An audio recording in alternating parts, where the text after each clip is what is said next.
ভোটাধিকার আইনের গুরুত্বপূর্ণ ধারা বাতিল করে দেয়ায় সুপ্রিম কোর্টের তীব্র সমালোচনা করেছেন সাবেক ভাইস প্রেসিডেন্ট কামালা হ্যারিস। ক্যালিফোর্নিয়ায় পাবলিক কাউন্সিলের বার্ষিক অনুষ্ঠানে তিনি এই মন্তব্য করেন। হ্যারিস বলেন, এই সিদ্ধান্ত আকস্মিক নয়, বরং দীর্ঘদিন ধরে পরিকল্পিত একটি রাজনৈতিক এজেন্ডার ফল।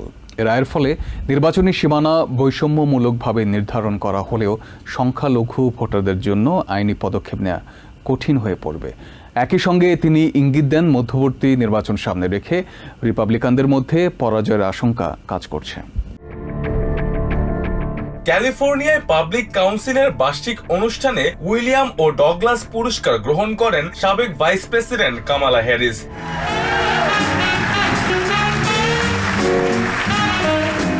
অনুষ্ঠানে কামালা হ্যারিস সুপ্রিম কোর্টের সাম্প্রতিক ভোটিং রাইটস অ্যাক্টের একটি গুরুত্বপূর্ণ ধারা বাতিলের রায় নিয়ে তীব্র সমালোচনা করেন। উপস্থিত দর্শকদের উদ্দেশ্যে কামালা বলেন, রিপাবলিকানদের কয়েক দশকের সুনির্দিষ্ট কর্মসূচির অংশ এই রায়, যার মূল লক্ষ্য মানুষের ভোট দেয়াকে কঠিন করে তোলা। No, they have had an agenda that has been in place for decades to get to this very moment and beyond, which is to make it so difficult for the people to vote. Harris আশঙ্কা প্রকাশ করেন, এই রায়ের ফলে নাম পরিবর্তনের জটিলতায় কয়েক million নারী ভোটার বিড়ম্বনার শিকার হবেন।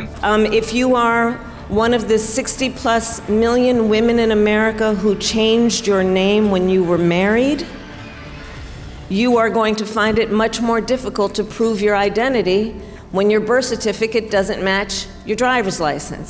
এই রায়ের নেপথ্যে রিপাবলিকানদের দীর্ঘমেয়াদী রাজনৈতিক পরিকল্পনা রয়েছে বলে দাবি করেন সাবেক এই ভাইস প্রেসিডেন্ট। তার মতে, নির্বাচনে পরাজয়ের ভয়ে এমন তড়িঘড়ি সিদ্ধান্ত নেওয়া হয়েছে। They wanted to give Mississippi and Florida and all the other states that have already started talking about what they're going to do enough time to print up their maps and print up those ballots to impact the midterms. রাজনীতির লড়াইয়ে টিকে থাকতে হলে ডেমোক্র্যাটদেরও সমান কৌশলী এবং কঠোর হওয়ার আহ্বান জানান Harris. They are strategic, they think long term, and they are ruthless.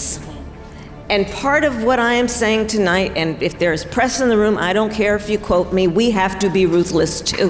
Supreme কোর্টের এই রায়ে গভীর উদ্বেগ জানিয়েছেন নাগরিক অধিকার আন্দোলনের কিংবদন্তি নেতা অ্যান্ড্রু ইয়াং। তবে প্রতিকূল পরিস্থিতি তো দমে না গিয়ে আন্দোলনের পথ থেকে বিচ্যুত না হওয়ার অঙ্গীকার ব্যক্ত করেন এই বর্ষিয়ান নেতা।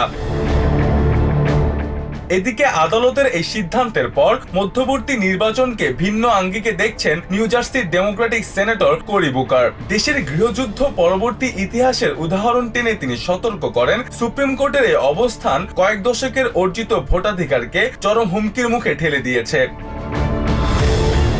সেনেটর বুকার মনে করেন, প্রেসিডেন্ট ডোনাল্ড ট্রাম্পের রাজনৈতিক কর্মসূচি ও রক্ষণশীল বিচারপতিদের প্রভাবে নির্বাচনী ব্যবস্থাকে নির্দিষ্ট একটি দলের অনুকূলে নেওয়ার চেষ্টা চলছে। বুকারের মতে, এবারের মধ্যবর্তী নির্বাচনে ভোটারদের স্বতঃস্ফূর্ত অংশগ্রহণই হবে এই অন্যায্য রায়ের বিরুদ্ধে সবচেয়ে বড় প্রতিবাদ। সুপ্রিম কোর্টের এমন অবস্থান দেশের শাসন ব্যবস্থার ভারসাম্য নষ্ট করে এক ধরনের কঠোর অতিদলীয় রাজনীতির পথ প্রশস্ত করছে বলে মনে করেন ন্যাশনাল সিকিউরিটি বিশ্লেষক ডেভিড রোড। একই সাথে প্রেসিডেন্টের হাতে অসীম ক্ষমতা কেন্দ্রীভূত করার প্রবণতা নিয়েও উদ্বেগ জানান তিনি। Mostafa Ashikin Abir, TVN 24 news desk. New York থেকে সম্প্রচারিত টিভিএন 24 টেলিভিশন বিশ্বজুড়ে বাঙালির কণ্ঠস্বর।